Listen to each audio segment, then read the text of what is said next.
আল্লাহ আমার কাছে এই কথা প্রকাশ করেছেন যে তোমাদের অবশ্যই বিনয়ী হতে হবে।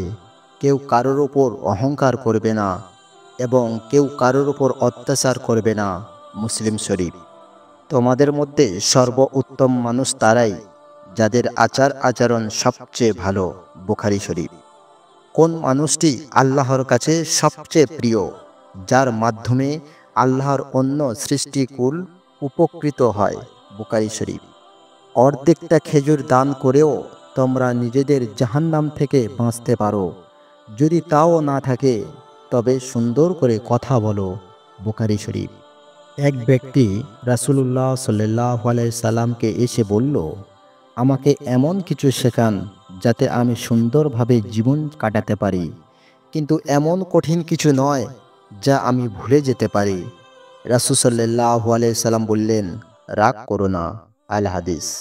একজন মুসলিম যদি গাছ লাগায় অথবা জমি চাষ করে, সেখান থেকে পশু ও পাখিরা খেতে পারে, তাহলে সে একটি সদকা করল। সব ধরনের দাগ দূর করার জন্য কিছু না কিছু আছে। মনের দাগ দূর করার জন্য আছে আল্লাহর স্মরণ। যারা তার সৃষ্টির উপর দয়া করবে না, আল্লাহ তাদের উপর দয়া করবে না। কোন কাজগুলো সর্বোত্তম?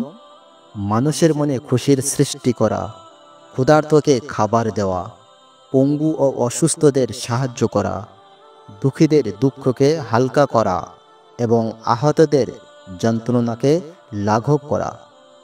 তুমি যদি পূর্ণভাবে আল্লাহর উপর ভরসা করো, যেমনটা করা উচিত, তাহলে তিনি অবশ্যই তোমার সব প্রয়োজন পূরণ করবেন, যেমনটা তিনি পাখিদের জন্য করেন।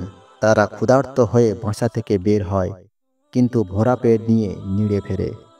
সেই ব্যক্তি অভিশপ্ত যে মরে যায় অথচ তার খারাপ কাজগুলো পৃথিবীতে রয়ে যায়।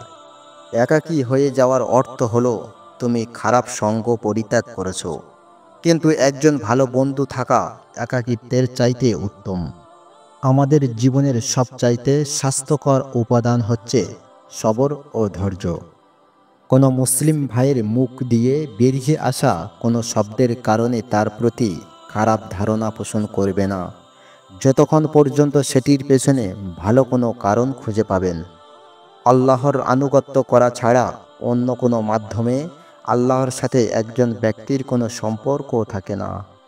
অন্তরসমূহ যদি পরিশুদ্ধ হয়, তাহলে আল্লাহর গ্রন্থ কুরআনুল কারিমে তাদের তৃষ্ণা কখনো সম্পূর্ণ মিটবে না।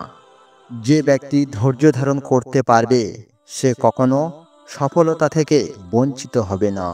হয়তোবা সফল হওয়ার জন্য তার একটু বেশি সময় লাগতে পারে। যেসব পাপ কাজ তোমরা গোপনে করে থাকো, সেগুলোকে ভয় করো, কেননা সেসব পাপের সাক্ষী বিচারক স্বয়ং নিজেই। যারা সবসময় ইস্তেগফার, ক্ষমা প্রার্থনা করে, তাদের সাথে ওঠা বসা করুন, কেননা তাদের হৃদয় সবচেয়ে কোমল।